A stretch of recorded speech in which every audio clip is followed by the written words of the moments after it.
आज हम स्टार्ट कर रहे हैं हमारा चैप्टर नंबर 18, जिसका नाम क्या है, बहुभुज यानी पॉलीगॉन्स। ठीक है कि नहीं। इसको आज हम करने वाले हैं अपने वही प्लेटफॉर्म JMG कोचिंग क्लासेस पे। हम देखते हैं कि इसमें सबसे पहला अगर कुछ हमें पता होना चाहिए तो कुछ मोटी मोटी चीज़ जो हमें पता होना ही चाहिए वो हम सबसे पहले देख लेते हैं। तो जैसे कि हमारा चैप्टर का नाम है बहुभुज यानी पॉलीगॉन, यानी पॉलीगॉन होते क्या है, वास्तव में क्या चीज़ है ये, क्या बला, किस बला का नाम है। तो ये वो बला है, कुछ सरल रेखाओं से घिरी बंद समतल आकृति को बहुभुज कहते हैं। मतलब कुछ सरल रेखाओं से हम क्या करेंगे, एक बंद आकृति बनाएंगे जिसको हम बोलेंगे क्या, बहुभुज, जो कि एक क्या है, समतल में स्थित होगी। ठीक है कि नहीं। जैसे क्या है, कोई आकृति 3, 4, 5, 6, 7, 8, 9, 10 भुजाओं से घिरी हो, उसे क्रमशः त्रिभुज, चतुर्भुज, पंचभुज, षष्ठभुज, सप्तभुज, अष्टभुज, नवमभुज और दशमभुज कहते हैं, या नवभुज या 10 भुज। ठीक है कि नहीं। तो अब आपको समझ में आया होगा कि कुछ भुजाओं से घिरी हुई आकृति है ना। जैसे कि हम देखें, ये 3 भुजाएं हैं, ठीक है कि नहीं, और इन 3 भुजाओं से बनी आकृति जिसको हम त्रिभुज बोलते हैं। ठीक है कि नहीं। और ये क्या है, तीनों वर्टिक्स पे क्या है, क्लोज है। ठीक है कि नहीं, बंद है। तो ये बंद आकृति है और एक समतल पर है। ठीक है कि नहीं। तो क्या है इसमें, त्रिभुज है ना, तीन भुजाओं से बंद आकृति, चतुर्भुज 4 भुजाओं से बंद आकृति, इसके बाद ऐसे ही 5 भुजाओं से बंद आकृति पंचभुज, 6 भुजाओं से बंद आकृति षष्ठभुज, 7 भुजाओं से आकृति सप्तभुज, 8 भुजाओं से बंद आकृति अष्टभुज, है ना। ऐसे ही 9 भुजाएं और 10 भुजाएं, 11, 12, ऐसी कितनी भी भुजाएं हो सकती हैं। ठीक है कि नहीं। लेकिन जो हमारा डायग्राम होना चाहिए, जो हमारी आकृति होनी चाहिए, वो बंद होनी चाहिए और रेखाओं से बनी हुई होनी चाहिए। ठीक है कि नहीं। तो वो क्या कहलाएगी, बहुभुज कहलाएगी। लेकिन अब इसमें 2 भुजाओं से कोई आकृति नहीं बनती। अब ये 2 भुजाएं हैं लेकिन इनसे कोई आकृति नहीं बन रही जो कि बंद हो, इसलिए एक भुजा और 2 भुजा से, है ना, कोई भी बंद आकृति या पॉलीगॉन नहीं बनता। सबसे कम 3 भुजाओं से ही पॉलीगॉन को बनाया जा सकता है। ठीक है कि नहीं। मतलब बहुभुज स्टार्ट कहाँ से होते हैं, स्टार्ट 3 भुजाओं से। इसके बाद अगर हम देखें उत्तल बहुभुज, यानी जिसको बोलते हैं कन्वेक्स पॉलीगॉन, यदि किसी बहुभुज का कोई भी अंतःकोण 80 से अधिक ना हो, मतलब उसका कोई भी अंतःकोण, अंदर वाला जो कोण है वो 180 से क्या होना चाहिए, अधिक नहीं होना चाहिए। मतलब 180 तक हो सकता है, उससे ज़्यादा ना हो।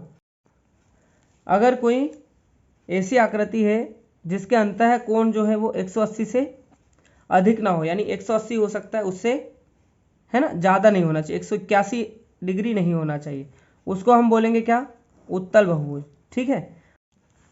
अवतल बहुभुज कॉनकेव पॉलीगॉन, यदि किसी बहुभुज का एक भी अंतःकोण 180 अंश से अधिक हो, मतलब एक कोई सा भी 180 से अधिक है, तो उसको हम बोलेंगे क्या, अवतल बहुभुज बोलेंगे। क्या बोलेंगे, अवतल बहुभुज।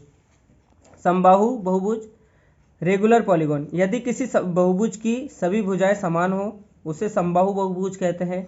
समबाहु बहुभुज के सभी अंतःकोण समान यानी बराबर होते हैं। अब मतलब क्या है, अगर समबाहु बहुभुज है तो उसकी जितनी भी भुजाएं हैं, 10 हैं, 20 है, 50 है, 100 है, सभी क्या होंगी, इक्वल होंगी। दूसरी बात क्या है, अगर वो सभी इक्वल भुजाएं होती हैं तो जो उसके अंतःकोण होंगे वो भी क्या होंगे, सारे इक्वल होंगे या समान होंगे। एन भुजाओं वाले समबाहु बहुभुज से सभी बाह्य कोणों का योग 360 अंश होता है। अगर एन भुजाओं वाले समबाहु बहुभुज में अगर देखें हम, तो ऐसे बहुभुज में सभी बाह्य कोणों का योग कितना होता है, 360 अंश होता है। मतलब अगर बाह्य के जितने भी कोण हैं, अगर उनका सम हम निकालें तो कितना होगा, 360 अंश होगा। एन भुजाओं के समबाहु बहुभुज के प्रत्येक बाह्य कोण, अगर हम एन भुजाओं के समबाहु बहुभुज की बात करें तो इसके प्रत्येक बाह्य कोण की अगर बात करें तो प्रत्येक बाह्य कोण निकालने के लिए फार्मूला रहता है 360/n, या n क्या है, भुजाओं की संख्या है, इससे हम क्या है, बाह्य कोण का मान निकाल सकते हैं। तथा अगर अंतःकोण की बात करें तो 180 में से क्या करेंगे, बाह्य कोण का जो भी मान है उसको अगर हम माइनस कर देते हैं तो हम क्या है, अंतःकोण की वैल्यू निकाल सकते हैं। एन भुजाओं के बहुभुज में सभी अंतःकोणों का योग अगर हमको निकालना है तो फॉर्मूला रहता है n-2 × 180। अगर हम इस प्रकार से इसको सॉल्व कर लें तो कोई भी बहुभुज हो जिसकी कितनी भी भुजाएं हो उसकी हम वैल्यू निकाल सकते हैं कि सभी अंतःकोणों का योग कितना है, अंदर के सारे योग कोणों को अगर जोड़ दिया जाए तो कितने डिग्री की वैल्यू आएगी वो हम निकाल सकते हैं यहाँ पर। अगर देखें n भुजाओं की बहुभुज में विकर्णों की संख्या हमको निकालना हो, क्या निकालना हो, विकर्णों की संख्या निकालना हो, तो उसके लिए फॉर्मूला रहता है n स्क्वायर माइनस 3n/2, या इसको इन दोनों में से अगर हम n कॉमन ले ले तो क्या बचता है n माइनस 3/2। अगर हम इस फॉर्मूले का यूज़ करते हैं तो हम उसमें विकर्णों की संख्या को निकाल सकते हैं। अब इन फार्मूलों और प्रॉपर्टीज़ का हम यूज़ करके क्वेश्चन करेंगे, ठीक है कि नहीं। तो आइए चलते हैं क्वेश्चन नंबर फर्स्ट पे। क्वेश्चन नंबर 1 क्या है, एक त्रिभुज के दो कोनों का माप क्रमशः 40 अंश और 110 अंश है। तीसरे कोण की माप कितनी होगी या कितना होगा तीसरा कोण, उसकी वैल्यू निकालना है। तो अगर देखें त्रिभुज की बात करें तो त्रिभुज ऐसा आता है, ठीक है कि नहीं, और त्रिभुज के 3 कोण ABC, कितने कोण हो गए, 3 कोण हो गए। इनका क्या होगा भैया, तो आपको पता होगा कि angle A plus angle B plus angle C is equal to कितना होता है 180 डिग्री। एंगल सम प्रॉपर्टी यहाँ पर यूज़ की हमने, क्या की, एंगल सम प्रॉपर्टी यूज़ कर ली। तो क्या होता है, आप इसमें देखेंगे कि एंगल A अपने कितना दिया है 40 डिग्री, एंगल B कितना दिया है 110 डिग्री, तो एंगल C को हम इजीली निकाल सकते हैं। तो ये 180 डिग्री ऑलरेडी है, इन दोनों का सम किया तो क्या हो गया 150 degree plus angle C is equal to कितना हो गया 180।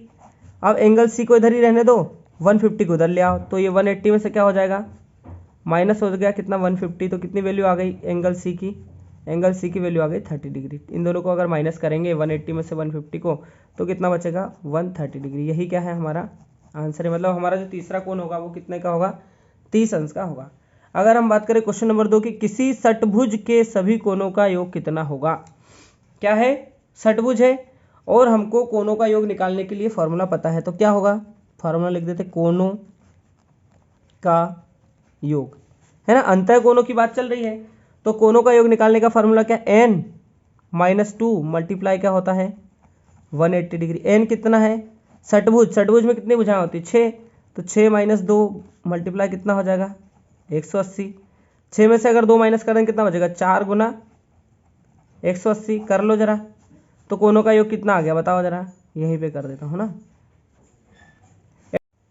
तो क्या है कोणों का योग क्या निकलेगा, कोणों का योग कितना आ जाएगा, इन दोनों का मल्टीप्लाई कर दो कितना आ जाएगा 72 और 0, तो कितना आ जाएगा 70 करेंगे कितना हो जाएगा 720 डिग्री, ठीक है कि नहीं।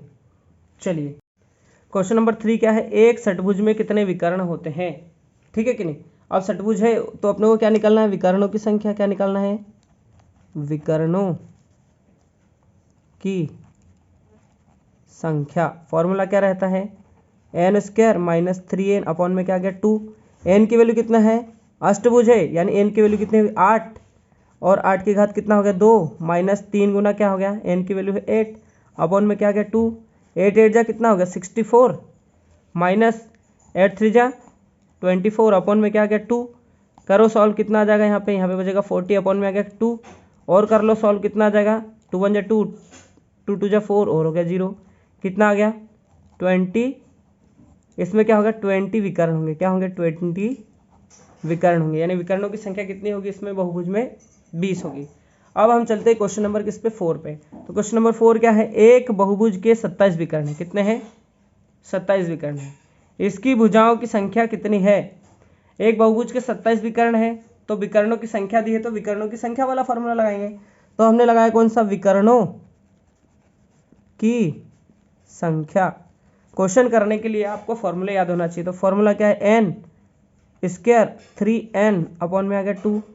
अब देखो इधर वैल्यू कितनी दी है, इधर दी है 27, n की वैल्यू नहीं दी है तो इसको n स्क्वायर ही रहने दो, माइनस 3n ही रहने दो, कोई दिक्कत नहीं है।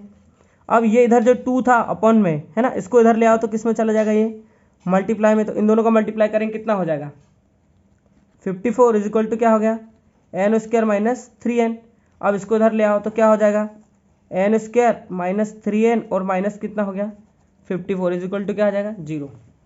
अब क्या करेंगे भैया, अब आप कर लो इसको क्या सॉल्व, तो इसको कर लो भैया 2 पार्ट में डिवाइड, और ऐसे करो कि क्या हो जाए 3n आ जाए, क्या आ जाए 3n। सॉल्व करने तो क्या आएगा देखो जरा,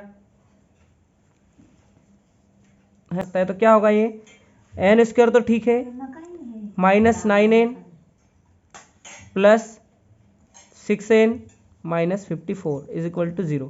अगर इसको हम सॉल्व करते तो हमारा आंसर क्या है, इजीली आ जाएगा। दोनों के पेयर बना लो, इन दोनों के पेयर बनाए तो यहाँ आ गया कॉमन n माइनस क्या बचेगा 9, इधर 6 कॉमन आ गया तो यहाँ क्या बचेगा n माइनस 9। अब n माइनस 9 दोनों में है तो n माइनस 9 ले लिया और इधर क्या बचा n plus 6 is equal to 0। तो क्या होगा, या तो n इज इक्वल टू 9 या फिर क्या हो जाएगा n is equal to minus 6। तो माइनस वाला तो लेंगे नहीं, तो आंसर क्या आ जाएगा हमारा n इज इक्वल टू 9। यानी उसमें कितने साइड होंगी, 9 साइड होंगी, है ना। कितनी साइड होंगी, 9। हमारा क्वेश्चन क्या है, एक पंचभुज के कोणों का अनुपात 1:2:3:5:9 है। इसके सबसे छोटे कोण की माप कितनी है, ठीक है। इसका सबसे छोटा कोण कितना है। तो अगर देखो तो पहले वाले को x मान लो, दूसरे वाले को 2x, तीसरे वाले को 3x, चौथे वाले को 5x और पाँचवें वाले को 9x हमने क्या करा, माना, ठीक है कि नहीं। सारे कोण मान लिए। अब देखो हमको दिया है क्या, पंचभुज दिया है और उसके कोणों का अनुपात दिया है, ठीक है कि नहीं। तो ये कोणों का क्या है, अनुपात है, ठीक है कि नहीं। और पंचभुज में हमको पता होना चाहिए कि उसके कोणों का अनुपात कैसे निकलेगा, ठीक है कि नहीं। तो उसमें क्या होगा भैया, इसमें आप देखोगे तो सबसे पहले तो ये कौन से कोण है, ये अंतः कोण है। तो अगर हम अंतः कोणों को सॉल्व करें तो पहले हमको पता होना चाहिए कि इसके पंचभुज के सारे कोणों का योग कितना होता है ना, ठीक है कि नहीं। तो सारे कोण निकाल लिए, सबसे पहले कोणों का योग निकालते। क्या निकालते हैं, कोणों का योग। किस में निकाल रहे हैं हम, पंचभुज में निकाल रहे हैं कोणों का योग। तो पंचभुज क्या है, n माइनस 2 मल्टीप्लाई 180। n की वैल्यू कितनी है, 5 माइनस 2 मल्टीप्लाई कितना हो गया 180। तो कितना हो जाएगा ये 3 गुना 180। और सॉल्व करो तो कितना हो जाएगा, 13 3 जा कितना हो जाएगा 54 और ये आ गया 0। मतलब उसके सारे कोणों का योग कितना आएगा 540। अब उसमें से इन सबको अपने को दिया है तो अब इसमें निकाल देते हैं, ठीक है कि नहीं। तो क्या लगाएंगे अपन, angle A plus angle B plus angle C plus angle D plus angle E plus angle E तक की, है ना। 5 1 2 3 4 5 है ना। पंचभुज है तो 5 एंगल होंगे, सबका सम कितना हो गया 540। वैल्यू दी है x कितनी है 2x, फिर कितनी है 3x, फिर कितनी है 5x, फिर कितनी है 9x इज इक्वल टू कितना है 54 0। कर दो प्लस, 9 में 5 प्लस किया 14, 14 में 3 प्लस किया कितना 17, 17 में 2 प्लस किया 19 और कितना किया हो गया कितना 20। तो ये हो गया 20x इज इक्वल टू 54 0। एक 0 से 0 कट गया, 2 से कट गया तो ये कितना टाइम कट गया, 2 2 जा 4, 2 7 जा 14। तो x इज इक्वल टू कितना आ गया 27 डिग्री। अब सबसे छोटा कोण क्या है 1, 1 कितना था x, ठीक है कि नहीं। सबसे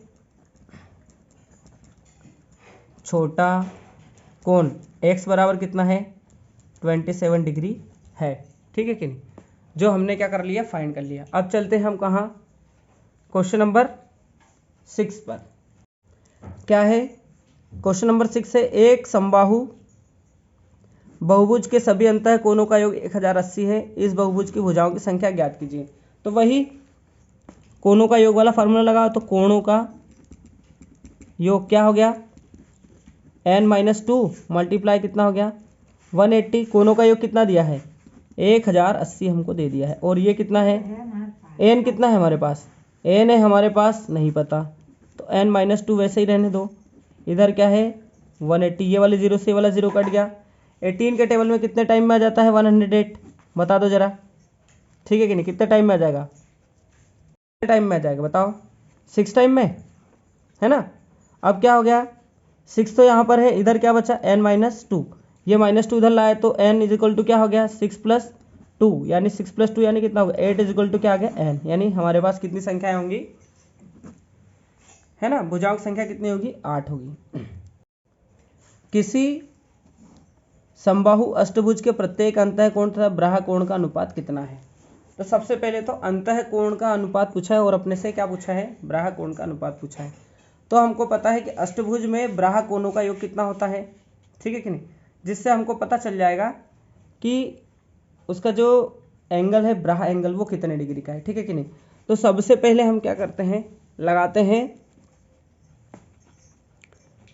बाह्य कोणों का योग वाला फॉर्मूला, है ना। तो बाह्य कोणों का योग अगर हम निकालें तो कितना होता है 360 डिग्री होता है सकते हैं।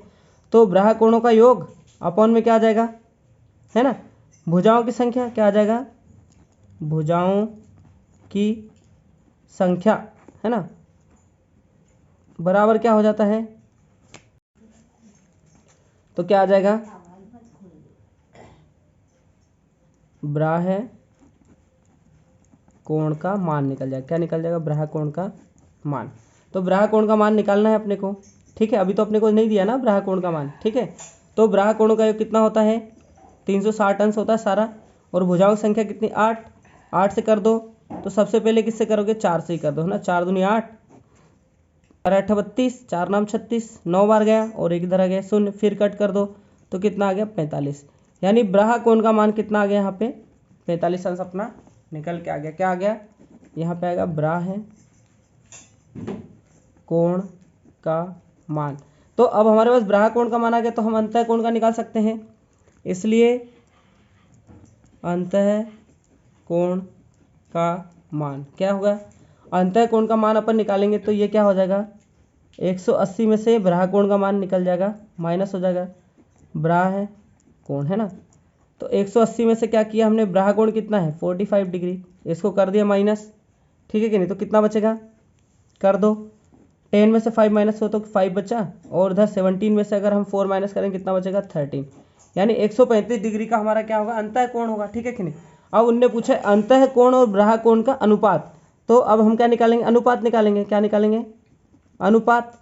तो ये हो गया कौन सा कोण, अंतः कोण, है ना, अंतः कोण अपॉन में क्या आ गया, ब्राह कोण, ठीक है। अंतः कोण कितना है 135 अंश और ब्राह कोण कितना है 45 अंश, ठीक है कि नहीं। अब आप देखो 5 से काट सकते हो ना, तो परिणाम 45, 5 दुआ 10 और 5 7 35, 3 से कट सकता है अभी भी, है ना, 3 उससे 9 से ही कट जाएगा, 9 कम 9 9 3 27, मतलब क्या आ जाएगा 3/1, या इसको बोल सकते हैं 3:1, ठीक है कि नहीं। तो 3:1 हमारा जो है वो क्या है, आंसर है, क्योंकि हमको इसको अनुपात में व्यक्त करना था, ठीक है। आशा करता हूँ आपको समझ में आया होगा। और आज हमारा चैप्टर नंबर 18 भी पूर्ण हो गया है। अब हम करेंगे कल से चैप्टर नंबर 19।